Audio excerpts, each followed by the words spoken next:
Bueno, vamos a continuar. Vamos a darle paso a otras personas a la medida que vayan ingresando. Entonces, pues, eso es lo que nos plantea a nosotros un poco este tema del teletrabajo, pero sin dejar de lado, pues, esa parte de las condiciones laborales para los teletrabajadores y para determinar un poco eh, el conocimiento claro de que existen riesgos con respecto a esta situación de las tecnologías, que no están exentos las empresas del riesgo, los problemas asociados a la seguridad de la información. O sea, eso es algo importante que se tiene que manejar y eso pues, hace parte de esa seguridad de la informática como tal. No sé si te algún tipo de preguntas al respecto.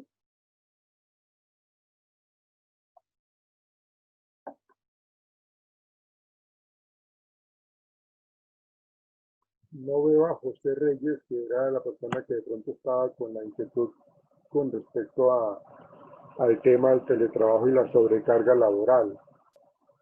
No veo a José Reyes.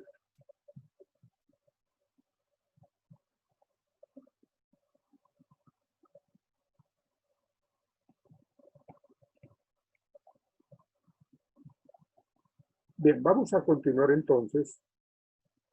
Quiero compartir con ustedes un video precisamente que nos habla de esta condición de teletrabajo para ir cerrando este tema. Entonces, permítanme por favor, voy a compartirlo.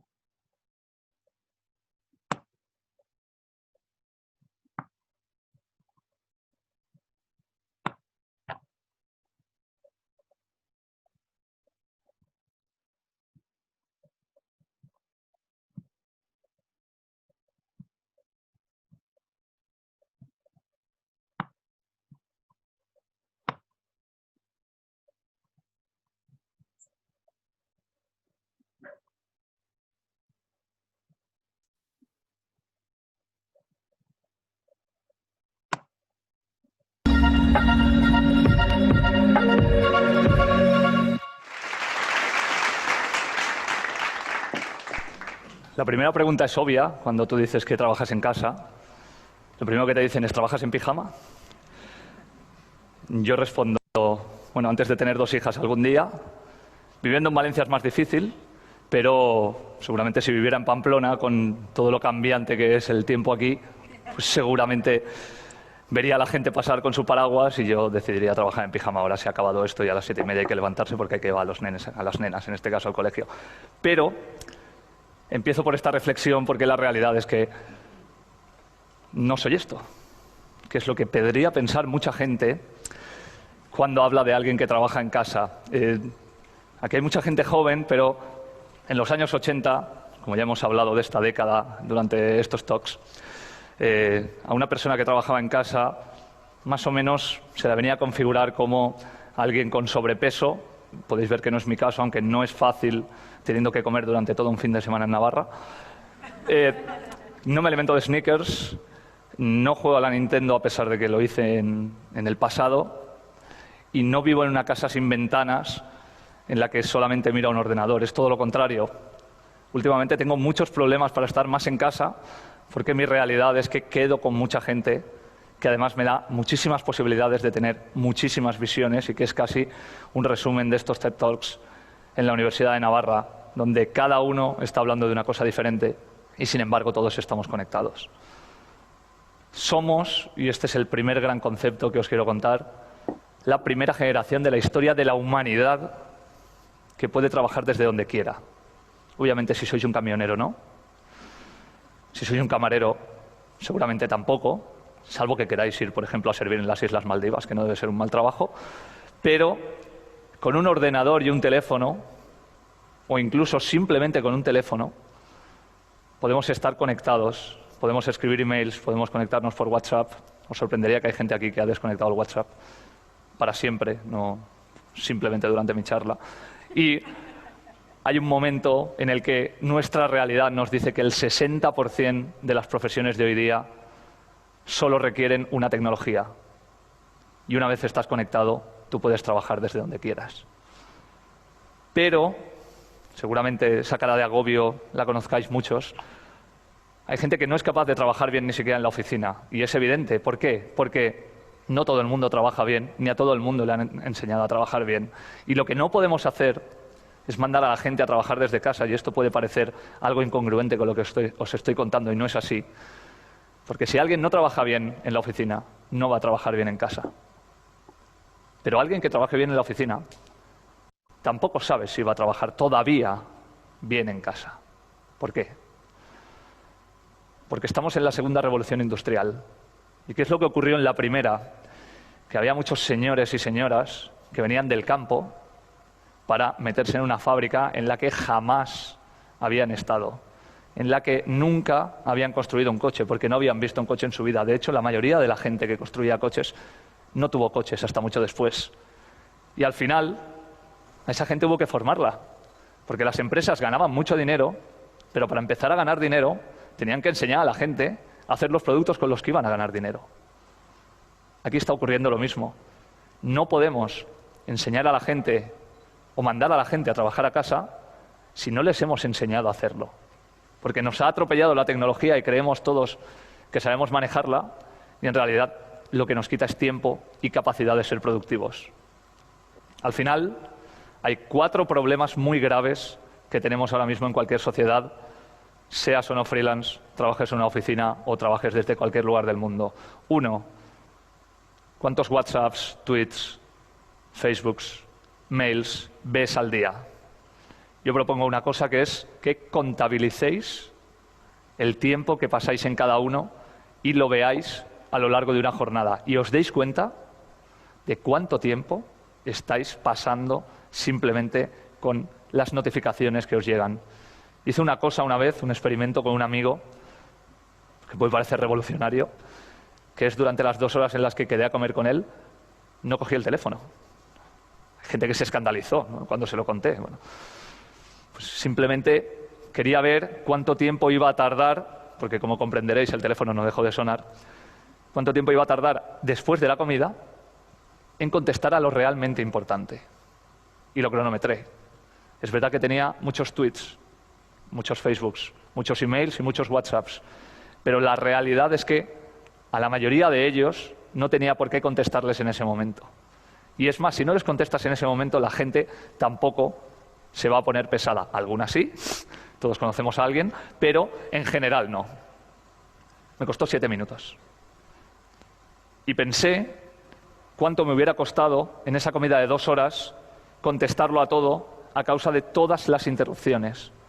Y llegué a calcular unos 28 aproximadamente. Es decir, que yo tuve 2 horas de conversación con mi amigo en contra de 1 hora y 32 minutos que hubiera tenido, donde además nos hubiéramos interrumpido constantemente. Hay un segundo problema. A todo el mundo nos dicen que trabajemos por horas y nos hacen los contratos así. Pero, sin embargo, lo que quieren es que cumplamos unos objetivos. Y nadie nos está enseñando a trabajar por objetivos. ¿Qué es lo que ocurre en este momento? Que si alguien se va a las 2 de la tarde porque ha acabado lo que su jefe le ha dicho que haga hoy, le miran mal. En España, en Latinoamérica, en Estados Unidos y en todas partes del mundo. Hay una tercera necesidad que viene de mi generación y de una generación anterior y que ojalá no le ocurra a las generaciones siguientes que estoy viendo en la sala, que es que a nosotros nos han educado para sentirnos culpables. A nosotros nos dijeron que quien más estudia es quien antes llega, que quien más horas trabaja es quien más dinero gana y quien más feliz es. Y sin embargo, eso no está ocurriendo, como han explicado aquí algunos de los speakers. ¿Qué pasa? Que cuando algo te viene educacional y emocionalmente desde la infancia, nunca se va. Yo he estado con mi hija en el parque y he tenido un email y he sentido la necesidad de contestarlo. Y estaba con ella, pero he sentido la necesidad de contestarlo. ¿Por qué? Porque a mí nunca se me va a ir la culpabilidad que me impregnaron en una educación que no solo era de los padres, sino de la sociedad en general. Tenemos la oportunidad de que esa culpabilidad desaparezca. Y hay una cuarta importante, para mí fundamental, razón, que es ¿cuánto tiempo vamos a pasar con nuestros hijos? ¿Cuántos de vosotros no habéis visto a vuestros padres aparecer en casa porque os decían que tenían que trabajar de 9 a 9 o de 8 a 10 para sacaros adelante. Yo os pongo un ejemplo de cómo lo que antes costaba 1 hora, ahora cuesta 1 segundo. Y os lanzo la pregunta de ¿por qué los 59 minutos, 59 segundos restantes no los podemos utilizar para hacer otra cosa que no sea seguir trabajando? Cuando yo empecé en el periodismo hace 20 años, gracias por decirme todos que parezco más joven, tenía que mandar una nota de prensa por fax. Hay gente aquí que no sabe lo que es el fax. Bueno, pues cada fax suponía un envío de 2 minutos. A 30 medios de comunicación, sumados eran 60 minutos.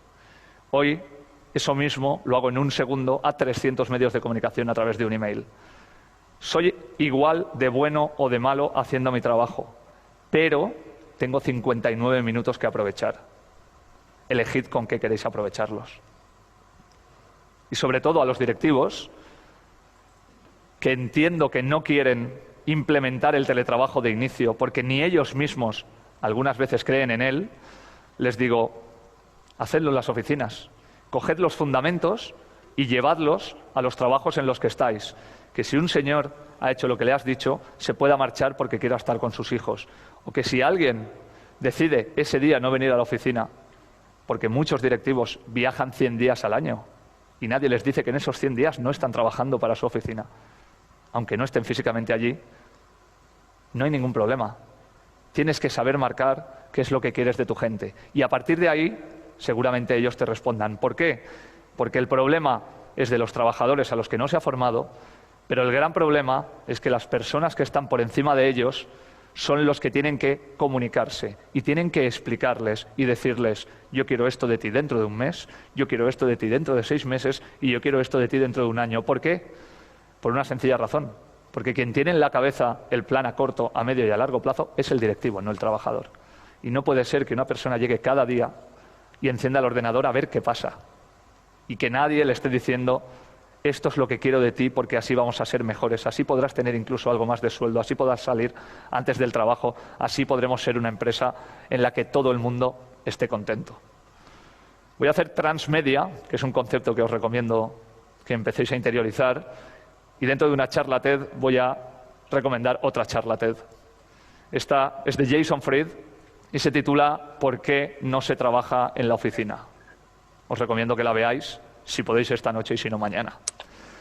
Porque nos enfrentamos a un problema, sobre todo los que somos freelance, que es, primero, que no hay legislación.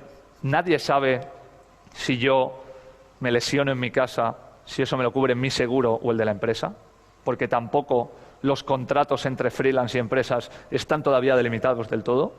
Nos enfrentamos a un segundo problema, que es que ningún político ha sido freelance. Y eso, obviamente, les impide legislar como tales.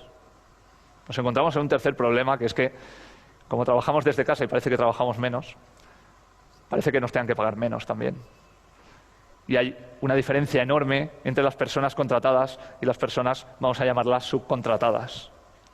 Pero es que además vamos a una cuarta diferencia, y es que nuestro problema ahora mismo, y en el que nos tienen que educar, es la gestión de la incertidumbre. Si vosotros vais a acabar siendo freelance, os vais a encontrar con lo que yo llevo encontrándome 10 años, que es, mañana tendré los mismos clientes. Si se me cae uno, ¿cómo pago mis deudas? Cuando vienen 3, ¿les puedo dar el mismo trato que si me vinieran ahora mismo 2 más? En ese escenario laboral nos vamos a mover porque nos estamos moviendo ya. Pero, sin embargo, hay 4 cosas que ahora mismo, hoy, podrían implementarse y mejorar cualquier empresa. Por ejemplo, hay mucha gente que no conoce a sus empleados y no sabe que una persona tiene a su madre enferma. Y que seguramente esa persona querría estar en casa por las mañanas cuidando a su madre. Si tú le dejaras estar por las mañanas cuidando a su madre y ella o él pudiera estar trabajando mientras lo hace, esa persona jamás se va a ir de tu empresa. Porque le estás generando una posibilidad que muy pocas compañías dan ahora mismo. Hay una segunda parte. Yo trabajo con muchos atletas con discapacidad. ¿Cuánta gente con discapacidad es buena y no tiene acceso al mercado laboral simplemente por una cuestión de prejuicios? ¿Cuánta gente con discapacidad es top, podrías fichar y tendrías un engagement con ellos por el que jamás se irían de tu empresa. Muchísima. Y cada vez hay más. Es más, si tú haces una entrevista por Facebook Live, no sabes si alguien está sentado en una silla o en una silla de ruedas. Tenemos un problema ambiental. ¿Cómo podemos parar la contaminación? Pues, por ejemplo, haciendo que la gente no vaya a trabajar en coche. Pero es que quien vive en una esquina de México DF y tiene que ir a la otra, no creo que pueda coger el metro. Así que hay una solución, como dijo uno de los ministros más importantes de Luxemburgo, que es: aquí entra demasiada gente y no cabemos todos, que se queden en casa y que trabajen y vamos a ver qué pasa. Y además hay una cuarta pata que cada vez es más importante. ¿Cómo retengo el talento? Si cuando alguien empieza a ser bueno me lo van a quitar las grandes empresas tecnológicas, pues solo le puedes dar un salario emocional, que es al final el que, junto con el salario físico, va a hacer que tú decidas quedarte en una empresa, igual que cuando estás en un equipo de fútbol más pequeño, a lo mejor decides no marcharte porque lo que te van a dar allí no te va a compensar lo que puedes estar viviendo en estos momentos. Esto es un número romano, creo que todos lo conocemos, y representa el 10. No es ningún dorsal que haya llevado yo en el fútbol, sino el número de años que me gustaría que durara esta charla. Es decir, yo espero que dentro de 10 años esta charla ya no esté colgada en la plataforma TED, porque no tenga sentido que hablemos de teletrabajo, porque el teletrabajo esté implementado, porque todo el mundo sea consciente de que, si no el propio teletrabajo, los fundamentos del mismo tengan la capacidad de estar generando una nueva sociedad. Pero si no es así, os hago una segunda recomendación. Carlo Honoré tiene una charla TED en la que elogia la lentitud y en la que dice que un día se encontró leyéndole un cuento a su hijo y lo único que le pasaba por la mente es que quería acabar y que se durmiera rápido porque quería tener tiempo para sí mismo. Y ahí es donde dio el clic y dijo: no puede ser que yo esté deseando irme al sofá cuando estoy con mi hijo. Para mí esta charla cierra un círculo también, no solo la de Cal, sino la mía. Aquí hace 50 años estudió mi padre durante un año medicina.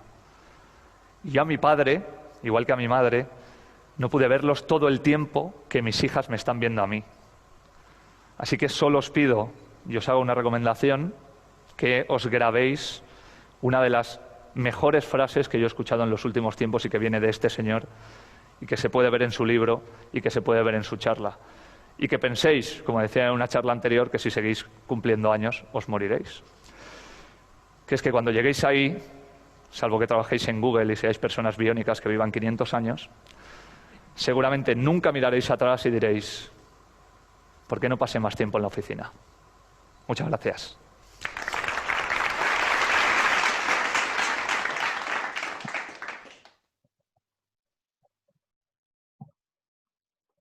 ¿Comentarios al respecto? Profe, yo sí quiero hablar, pues yo soy freelance. Ok, Angie, cuéntame. Hace ya pues algún tiempo y pues antes sí se veía mucho que la concepción de las personas freelance, tanto para la persona que va a buscar empleo como para los clientes, no era tan bien vista.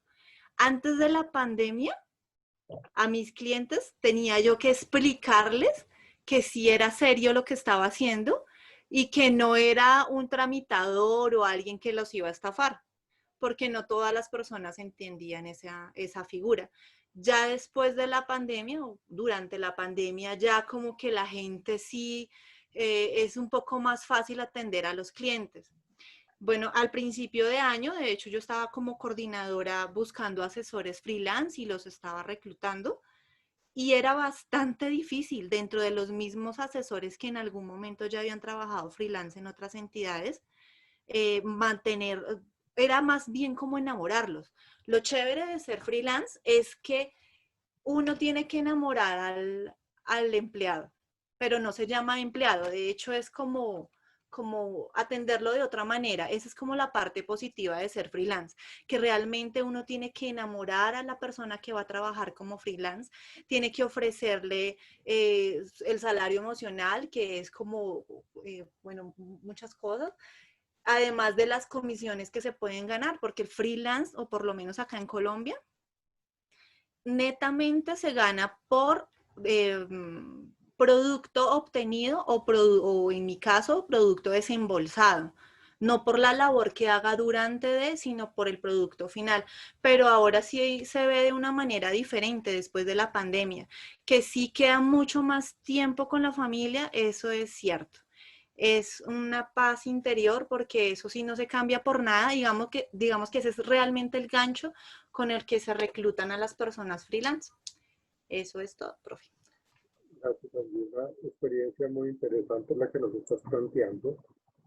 Eh, en tu rol, en este caso el freelance, pues entendiendo todo esto, podemos decir de que el planteamiento del teletrabajo y el planteamiento del freelance, pues tiene mucho que ver con ese salario emocional, ¿no? Yo voy a mantenerme siendo freelance si tengo muchas garantías y ese salario emocional es evidente. Yo voy a seguir en mi empresa en teletrabajo, donde me contrataron precisamente porque me reconocen como una parte vital e importante en la organización, que era lo que nos decía el conferencista. ¿Cómo eh, hago yo para mantener el talento humano? De tanta capacidad que puede existir, ¿cómo me lo pueden quitar? Y se menciona el salario emocional. Todo esto es lo que ha hecho que todos estos cambios que se han presentado en los últimos meses, las empresas hayan tenido que adaptarse de una manera inmediata a todos estos procesos, ¿sí? En donde lógicamente han perdido cierto tipo de oportunidades, cierto tipo de beneficios, pero han ganado también otros, ¿sí? Entonces, en la medida que se tenga en cuenta todo este manejo desde un punto de vista legal para lo del teletrabajo, seguramente las empresas lo van a acceder a él, van a permitirse eh, ese tipo de vinculación, teniendo como claro también lo que hablábamos ahorita antes del segundo corte, de cómo la informática debe estar plenamente eh, asegurada de alguna u otra manera. Pero eso es lo que nos está diciendo ahorita la importancia de estos dos temas que vimos en el día de hoy. No sé si tengan algún otro comentario, muchachos.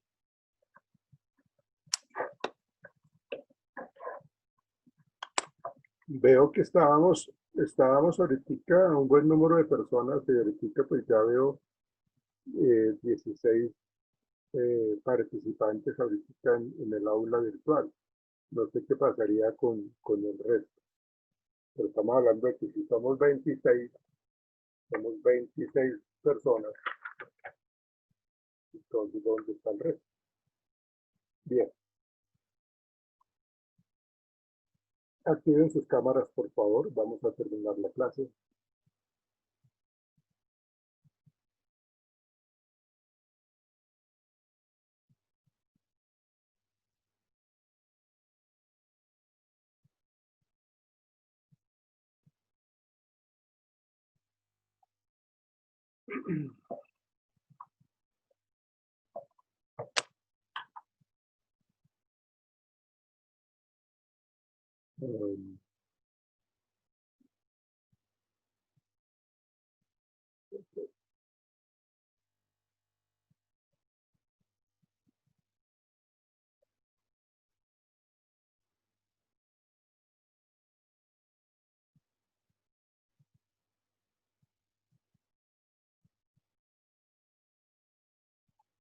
A ver.